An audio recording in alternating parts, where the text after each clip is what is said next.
قبل أن نبدأ دعونا نصلي على محمد وآل محمد وندعو لأخوتنا الفلسطيني بالنصر.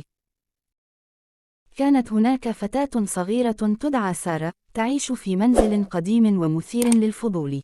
في يوم من الأيام، أثناء استكشافها للعناصر المخبأة في عناقيده المهجورة، اكتشفت صندوقاً قديماً وغامضاً في علية البيت. كان الصندوق مغلفاً بالغبار والشوائب، وكانت الرسومات المنقوشة على سطحه تظهر علامات العمر والتآكل. سارة كانت متحمسة لمعرفة ما يمكن أن يكون داخله، فقررت أن تفتحه وتكتشف الأسرار التي يحويها. عندما فتحت سارة الصندوق، تفاجأت بما وجدته. كانت هناك مجموعة من الصور القديمة، تحمل ذكريات وأحداث من ماضٍ بعيد. كانت الصور تصور أشخاصاً غرباء ومواقع غير مألوفة، ولكنها كانت تحمل بداخلها قصصاً مجهولة.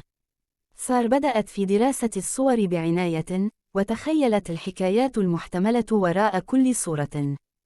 كانت تتساءل عن هوية الأشخاص والأماكن المصورة، وعن الحياة التي عاشوها والمغامرات التي شهدوها. كانت الصور تثير لديها العديد من الأسئلة والفضول. على مر الأيام، قررت سارة البحث عن معلومات إضافية حول الصور والأشخاص المصورين. تحدثت مع جيرانها وأقاربها القدامى، واستفسرت عن أي معلومات قد يكون على علم بها. تبين أن الصور تعود إلى عائلة كانت تعيش في المنزل قبل سنوات عديدة، وكانوا مغامرين ومستكشفين.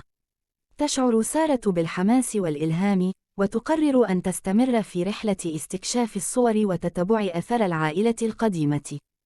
قامت بزيارة المكتبات ومراكز الأرشيف، وتعلمت المزيد عن تاريخ المنطقة وحياة العائلة.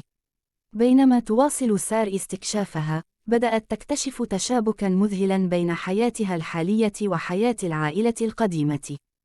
كانت هناك تشابهات في الاهتمامات والشغف وحب المغامرة.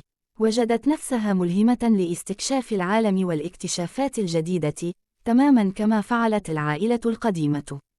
بهذه الطريقة، أصبحت سارة تعيش حياة مليئة بالمغامرات والاستكشافات، تستكشف أماكن جديدة وتلتقي بأشخاص مثيرين للاهتمام.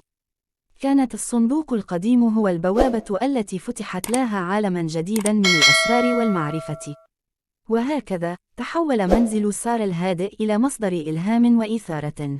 قصة صندوق الأسرار تعكس رحلة سارة في النمو والاكتشاف الذاتي، وكيف يمكن للأشياء العادية أن تحمل في داخلها قصصاً خفية وأحداثاً مذهلة. إنها قصة تذكرنا بأن العالم مليء بالأسرار والمغامرات المنتظرة، وأنه يكفي أن نكون مفتونين ومستعدين لاستكشافها لنكتشف الكثير من الجمال والمعرفة في طريقنا.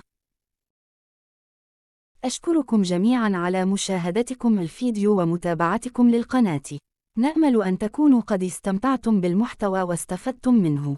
إذا كنتم تروقكم ما نقدمه على القناة وترغبون في متابعة المزيد من المحتوى المثير والمفيد، فننصحكم بالاشتراك في القناة.